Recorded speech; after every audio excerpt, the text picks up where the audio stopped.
پہلا موضوع ہے قرآن۔ اللہ تعالیٰ نے فرمایا انظروا کیف ضربوا لک الامثال فضلوا فلا یستطیعون سبیلا،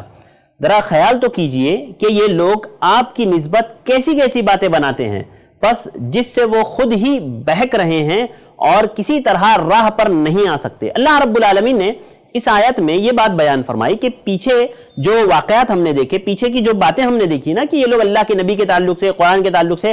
کیسی کیسی باتیں بیان کرتے ہیں، تو اللہ رب العالمین فرماتا ہے انظروا کیف ضربوا لک الامثال، کہ دیکھیے تو صحیح ذرا یہ لوگ کیسی کیسی باتیں آپ کے تعلق سے بناتے ہیں جو بے عقل ہوتی ہے، جس میں کسی قسم کا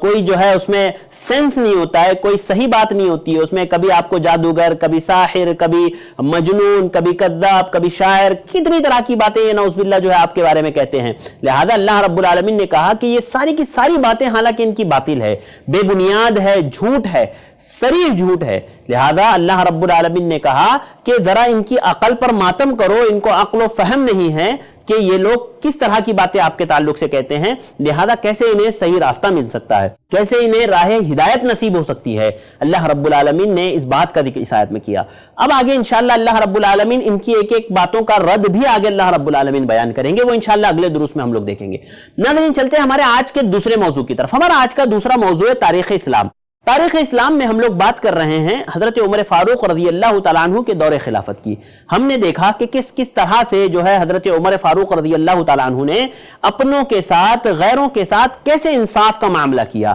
کیسے حضرت عمر رضی اللہ تعالیٰ عنہ نے امن و امان دیا، چاہے مسلمان ہو چاہے غیر مسلم ہو۔ آپ کو میں بتاؤں غیر مسلموں کو امان و امان کے تعلق سے علامہ طبری رحمہ اللہ نے سیدنا عمر فاروق رضی اللہ تعالیٰ عنہ کے زمانے خلافت میں اہل فلسطین کو جو انہوں نے امان دی تھی اس کا تذکرہ کرتے ہوئے لکھتے ہیں علامہ طبری رحمہ اللہ کہ حضرت عمر فاروق رضی اللہ تعالیٰ عنہ نے ایک امن نامہ تحریر کرایا تھا، اہل ایلیا کو ان کی جان، ان کی مال، ان کے صلیب اور ان کے گرجا گھروں کے بارے میں امان دی تھی کہ ان کو کوئی ہاتھ نہیں لگائے گا، وہ مکمل آزادی کے ساتھ اپنے کاموں کو، اپنے امور کو انجام دے سکتے ہیں۔ حتیٰ کہ عمرو بن عاص رضی اللہ تعالیٰ عنہ جو مصر کے گورنر تھے، اہل مصر سے انہوں نے بھی معاہدہ کیا تھا اور باقاعدہ اس کی ایک تحریر لکھی گئی تھی بسم اللہ الرحمن الرحیم، کہ وہ امن نامہ ہے جس میں عمرو بن عاص نے اہل مصر کو ان کی جانوں، ان کے مالوں، ان کے گرجا گھروں، ان کے صلیبوں کو امان دی ہے، یعنی ان پر کوئی آنچ نہیں آئے گی، وہ آزادی کے ساتھ ان تمام چیزوں کو ادا کر سکتے ہیں۔ اور یہ کس کے حکم سے ہو رہا ہے؟ یہ خلیفۃ المسلمین عمر بن خطاب رضی اللہ تعالیٰ عنہ کے حکم پر یہ ساری چیزیں ہو رہی ہے۔ اسی طرح ایک اور واقعہ میں آپ کو سناتا ہوں، یہ تو خیر امیر المؤمنین تھے عمر بن خطاب رضی اللہ تعالیٰ عنہ، ان کے زمانے کے جو سپہ سالار بھی تھے نا، وہ کیسے دوسروں کے ساتھ، غیر مسلموں کے ساتھ وہ کیسے اپنا عہد، اپنا کیسے وعدہ نبھاتے تھے۔ دیکھیے حضرت عمر فاروق رضی اللہ تعالیٰ عنہ کے دور خلافت میں جب اسلامی لشکر ایران کے شہر میں یلغار کرنے لگا، ایران کے شہروں کو فتح کرنے لگا، تو اس میں ایک شہر تھا تستر نامی شہر۔ جب اس کو فتح کرنے کی کوشش ہو رہی تھی تو ایرانی سپہ سالار ہرمزان وہاں پر تھا۔ جب مسلمانوں نے اس کو شکست دی تھی تو وہ جو ہے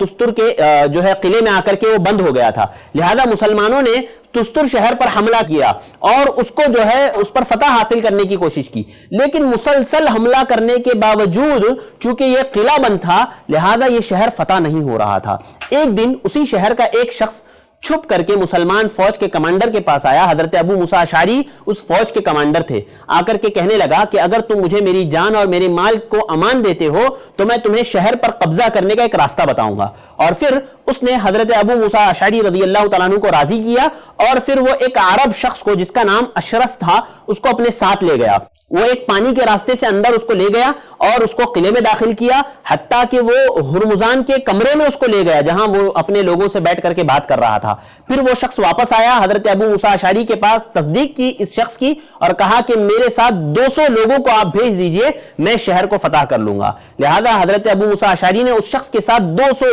جو ہے بہادر نوجوانوں کو بھیجا، ان لوگوں نے جا کر کے دروازے کے پاس جو سپاہی تھے ان کو قتل کیا اور پھر دروازے کو کھول دیا۔ باہر حضرت ابو موسیٰ اشعری اپنے سپاہیوں کے ساتھ کھڑے ہوئے تھے اور انہوں نے جو ہے قلعے پر حملہ کر دیا۔ جیسے ہی قلعے پر حملہ ہوا تو قلعے میں جو ہے ہلچل مچ گئی اور ہرمزان جو ہے جا کر کے اوپری حصے میں جو ہے وہ قید ہو گیا اور اس نے ایک شرط پر باہر نکلنے کے لیے راضی ہوا کہ اسے ڈائریکٹ حضرت عمر کے پاس بھیجا جائے، لہذا اس کی یہ شرط مان لی گئی۔ ہرمزان جب نیچے اترا تو اسے حضرت ابو موسیٰ اشعری نے حضرت انس بن مالک کے حوالے کیا اور کہا کہ اسے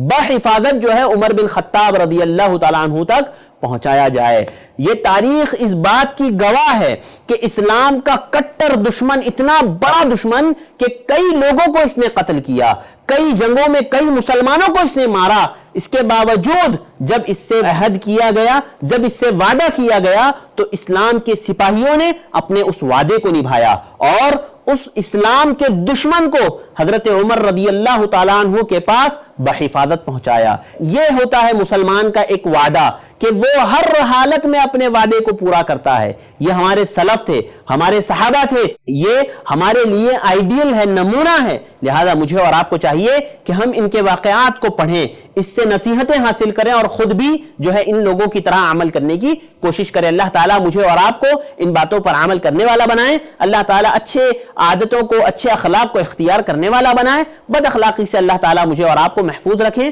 آمین۔ وآخر دعوانا